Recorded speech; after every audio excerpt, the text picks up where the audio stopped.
Now, the humble poncho has made a bit of a resurgence in recent years, and quite rightly so. It's a brilliant bit of kit. It's your rain gear that not only keeps you dry, but it also will keep your gear dry because it's big enough to wear your rucksack underneath. It's also a very versatile shelter. It can be strung up in lots of different ways to suit the environment. Add to that, it's not particularly heavy to carry. I've got my first one back in the late 1970s.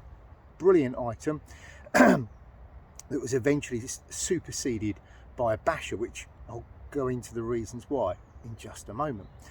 Nowadays, well, I carry one of these, the little Helicon Tex copy of the US GI poncho. A great item that you will have seen lots of times in my videos.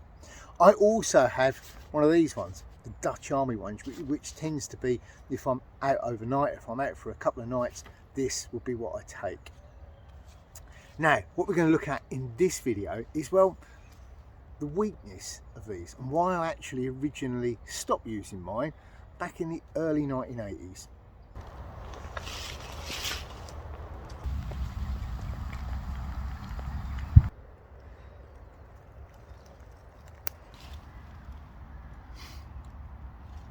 Now, the thing that's let them down is virtually every poncho I've ever seen or used all has the same thing that is their weakness, and that is these little metal eyelets.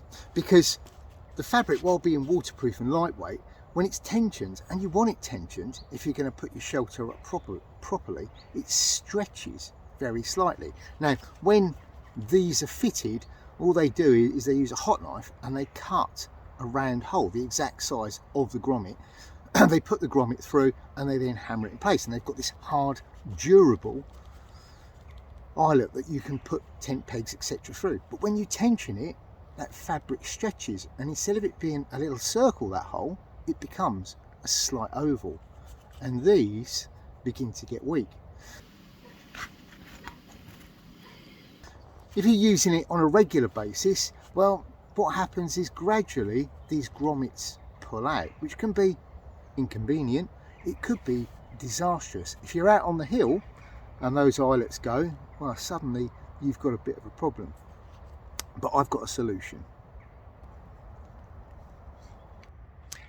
And here is that solution. I haven't replaced the eyelets. Instead, what I've done is I've taken an 18cm piece of polypropylene webbing. I folded it in two.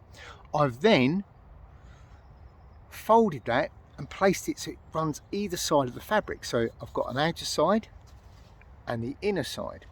And what it does is it sandwiches the fabric in between. And I've placed it where the fabric is doubled anyway, so it gives it lots and lots of strength. More importantly, I can't access the eyelets to pull them out. So this is a nice secure way of holding your basher out if you're using it as a shelter, and I can put lots of tension on this, and I know that the eyelets aren't going to pull out because I'm using these extra strong fabric loops.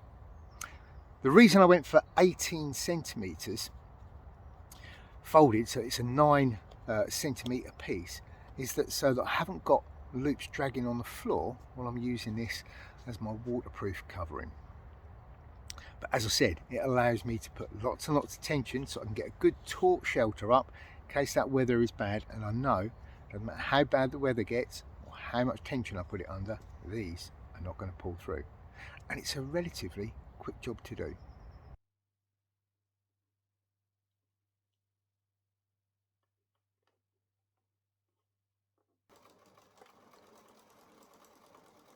And if you can't sew, well, it doesn't matter. What you can do is pop rivet these in place. It works in the same way. I found stitching is better, but if you can't sew, give the pop rivets a go.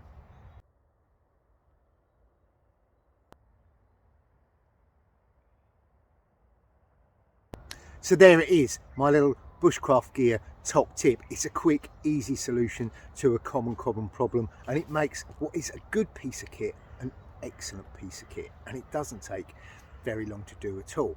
Now in future videos I am going to be looking at this, the Dutch Army poncho, and I'm going to be comparing it to this, the Helicon Tex USGI one, but that will be for a future video. If you have enjoyed this video, then remember, hit that thumbs up button, and if you haven't already, like and subscribe to the channel, remembering to hit that notifications bell. Now in that description box down below you will see a little link tree which will take you over to all sorts of things. There's my social media, so it's Instagram and Facebook. Give me a follow over there. There is also a link to my Etsy shop where you can get the Greencraft patch. I've got one on here and one on here. Both of those are currently available, and there are other items as well. We just sold a load of the Forester pouches. There's some more EDC light pouches and some more of the minimal survival scarves coming up very, very soon. Down below this video you'll also find a merch shelf, and there's all my exclusive merch down there, some t-shirts that I've designed myself with pen and paper which you can get to, and there's some other bits and pieces on the merch shelf as well. With that, for some strange reason, and I'm still trying to find out from Google why, you can't order them via your mobile phone. It has to be done via a laptop or a PC. I think that's everything. I've been Neil, and until next time, stay safe.